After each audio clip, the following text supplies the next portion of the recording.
Ethiopia because this is the first nation that is spoke of in the Bible. So let's deal with this nation that is still in the Bible today. Let's first go to Webster's dictionary. Interesting enough, we have Ethiopia. Right above Ethiopia, you can always find the root of the word. We have ethics, the science which studied man's morals, duties, and principles. So man's morals and duties and principles is in the land of Ethiopia. Ethiopia, an ancient country in northeastern Africa, the official English form of the native name of modern Abyssinia. Ethiopian, of or relating to Ethiopia or its inhabitants, of or relating to or designating Negro. Keep in mind, Negro is a Portuguese term. That's not a name imposed of African people, but clearly we see where Ethiopia is. Making my trip to Bahadar in the highlands of Ethiopia in 1983, as well as in 1992, you can see the beautiful waterfalls here. But in the National Library and Museum in Addis Ababa, it speaks of Moses coming into Ethiopia as a general in the Egyptian army. Josephus, a European Jewish historian, makes this same account. And that there was a pact made of a peace treaty, and that's how Moses married the daughter of Ethiopia, the king's daughter in Ethiopia.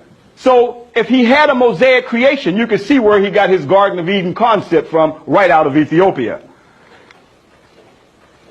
Now, here we see Lake Tana showing where the Blue Nile encompassing the whole land of Ethiopia. Interesting enough, showing where the Blue Nile encompassing the whole land of Ethiopia, also called Gihon.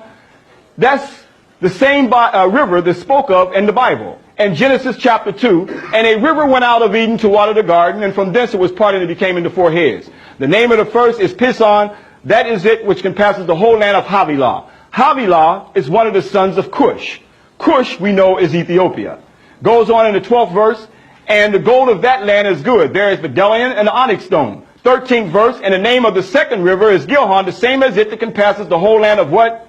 Ethiopia. So we see the first nation spoke of in the Bible. It didn't say Rome. It didn't say Greece. It didn't say Babylonia. It clearly said Ethiopia. The same nation is still with us today. It doesn't speak of the Tigris and Euphrates River until the 14th verse. But the 15th verse, it says, and the Lord God took man and put him into the Garden of Eden to dress it and to keep it. Put him in what garden? That was the African black man's garden, right? But yet, now let me go back into your psychic and see why you got two mutanoids in your garden. This is what we got as children. They shouldn't be in the garden. There's no lions in Europe. They taught us to hate the place, and then they looked at that land right there in Africa as the garden. This is nothing but a Tarzan syndrome. When God was coming and looking for Adam, and they had to go hide, you know what that was? That was Ra. They had to go hide because they did not have no melanin. That was the clothes. They didn't belong in the garden. That was the real issue, brothers and sisters. All right?